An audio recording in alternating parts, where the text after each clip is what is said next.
Hey everyone, welcome back to our channel. We're the Movie Couple. I'm Wendy. I'm Dustin. And here's our non-spoiler review for Zack Snyder's Justice League. Well, you guys, we did it. We got to see Zack Snyder's Justice League. It's this we've been talking about it for ever since it was becoming an actual thing after the fans really supported it and after the decision was made for it to go directly to HBO Max as opposed to a theatrical release. So let's talk about our anticipation and thought before sitting down on the couch and committing to a 4-hour movie event. Well, this movie had a lot of anticipation to it because the only reason why it happened was because of the huge fan devotion to posting about it, getting people to sign on to petitions, I guess I they're think called. so. I think, just how many people are like, we want to see what Zack was intending Justice League to be from the beginning, before all of the shenanigans.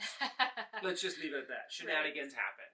And it is truly because of the passion of these fans that this ever got happen. And then Zack was able to hold on to that. It made it a passion project. And it was for so many years that people were just trying to get this to happen. And it is finally here. It's finally here. My anticipation of going into this film, leading up to the release, they keep putting out trailers. They had individual trailers for individual, obviously all the characters, and that's kind of as far as I watched. There's, I think, one final one that came out before we got the screener to watch, and we decided to not watch it because I wanted to approach this just from, knowing, there was that Vanity Fair article that we talked about, kind of Zack's side of the story. So I wanted to go in, not just kind of being careful to not overhype myself. Yeah. And just kind of keep in mind that this is Zack's vision, what could have been, what would have been, and things like that. So I approached it, I was positive about it, I was very excited, but I was trying to don't get overly, because I do that to myself very often, where I overhype myself for a film, any film, and then if it's, and then I kind of end up disappointed because it didn't play out like how it did in my head. So I'm trying to, stop doing that. So I think being at home was kind of cool because in a way it wasn't like the drive to the theater and marching up the theater, getting your popcorn and sitting down, you're like, oh my gosh, and you feel the energy of the other audience members, just the two of us at home. So it was a little bit more laid back. And that's also something a little bit dangerous about trailers, is because, they're designed to get you hyped, to get you psyched, to get that energy level of, take my money kind of thing. I want to see this now. I can't wait any longer. So if you've seen that almost seconds before you're going to go into seeing a movie, your expectations, your hype is going to be really hard to reach. So I kind of wanted to, we were already excited. We were already, just really anticipating to be able to see this more epic, in-depth version of Justice League. And I think we were at the healthy level. Yes. Before sitting down and watching this, and being able to sit down at home, be able to get our notes ready, to be able to have everything all prepped. And snacks. Lots of snacks. Lots of snacks. Too many snacks. So with that said, let's go ahead and dive into this non-spoiler review.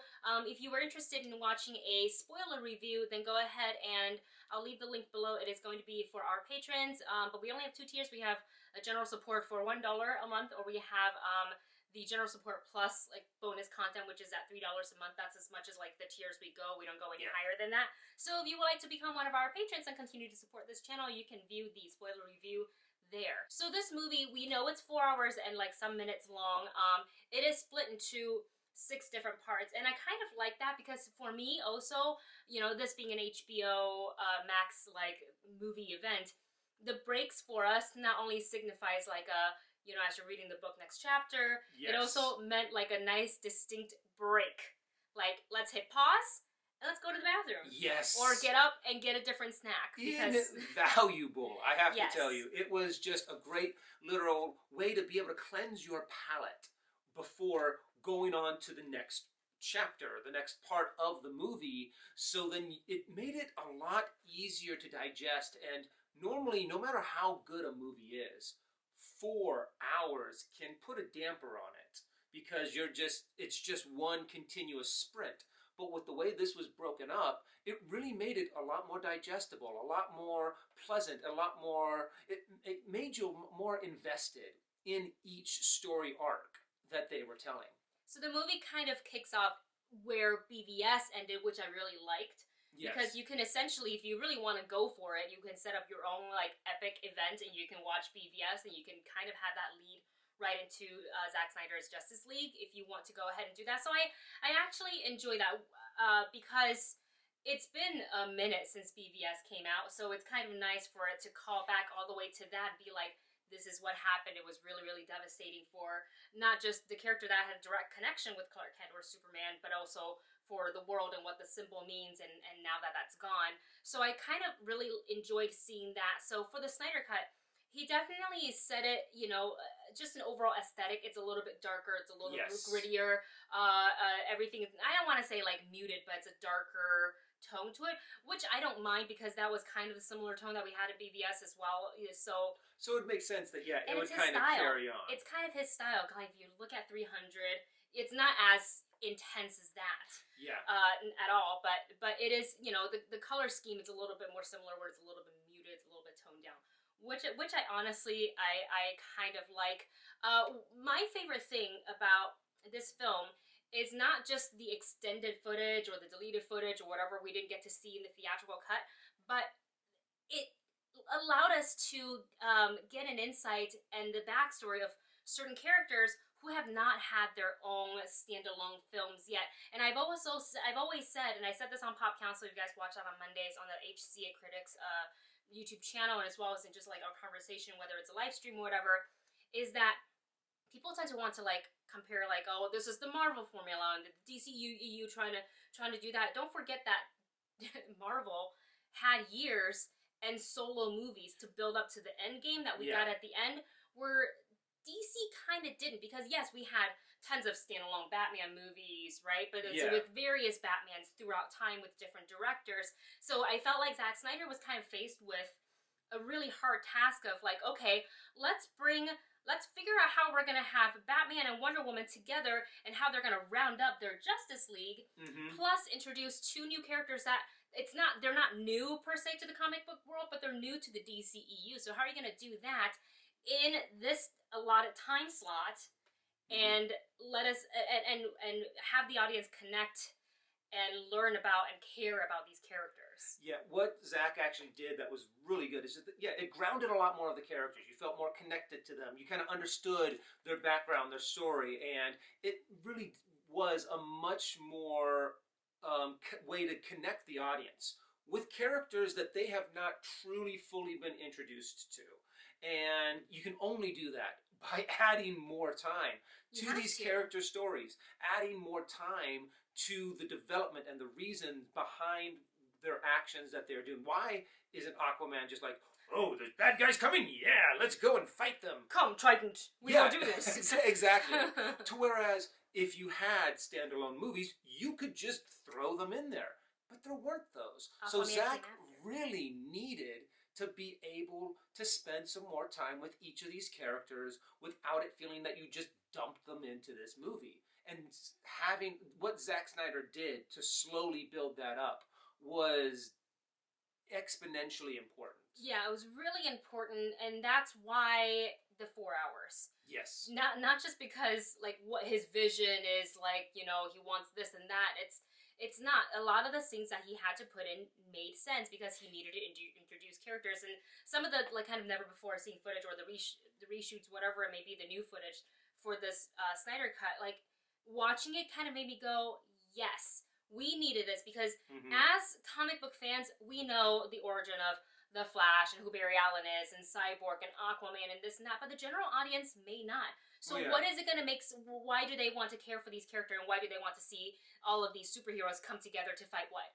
And also just talking about... Not just that, but even if you do know the backgrounds of these stories, and you know, you're familiar with the comic books, you're familiar with all of the other genres that will give you information about these characters, it doesn't tell you about this character now.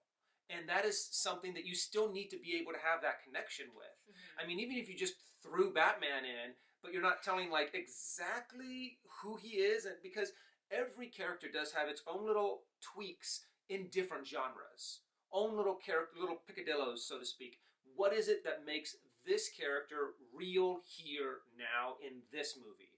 And that was something that Zack was able to explore. Yeah, so it's a hard task, and he did it. You know, he was able to do it given only 4 hours. Like, that's really, really tough, and I think he definitely accomplished something that's pretty amazing. And speaking of, you know, fleshing out characters, giving them their due time, their arcs, and letting them kind of have their own spotlight, he also did that for Steppenwolf. Yes. I did not expect that at all, because, you know, in the theatrical cut, it was just Steppenwolf is here. He wants some other box. Okay, And cool. Looks big bad guy. Looks, you know. Okay, cool. He looks a lot in better this one, he looks better because he just looked like really menacing, and he's got these things that just never stopped moving, which is kind of crazy, weird, and awesome. I like that big headpiece. Yeah. Kind of like a hammerhead shark.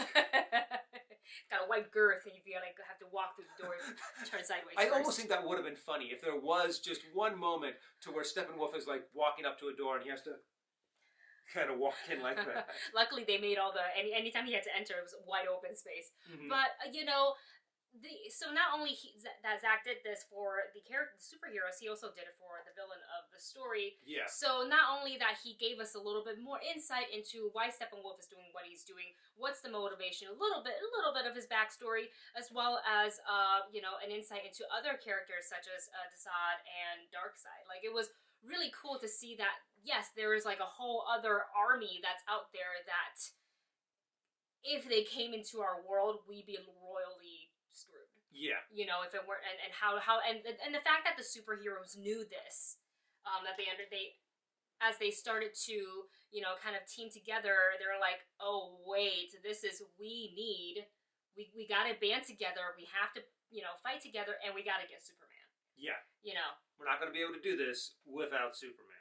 If you can't tell, we really did enjoy this movie, and we thought that, you know, with the 4-hour runtime, it really gave all the characters and the story and a lot of the scenes more room to breathe, and for you to connect with the characters, know a little bit more about the characters.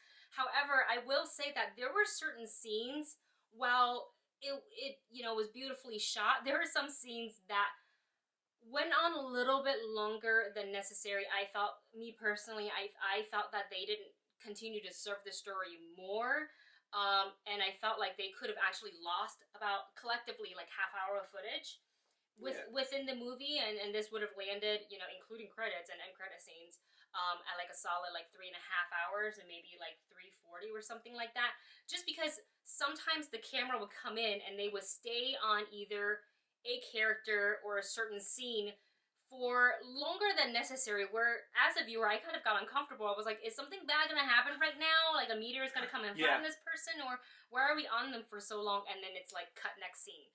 That's very nitpicky, I know, but the movie's very long already. Yeah. So that's why I felt that certain scenes didn't need these like extended moments, but, you know, again, nitpicking. The very long glances. Yeah, and the reason why we're able to say it's nitpicking in this scenario is because when we're able to sit down at home and stream it and pause it, those moments are actually, you know, not that bothersome. It's really not something that hinders us. However, if I had to sit through 100% from for 4 hours and 6 minutes all the way through in a movie theater, I think those moments would have been a lot more detrimental to my enjoyment of the movie. But since we're sitting at home and we can pause it to be like, hey, I want to go get something to eat real quick. Hey, I want to go to the bathroom real quick, and miss absolutely nothing, those moments can stay in there. But yes, if I was in the movie theater, I think you really could have trimmed out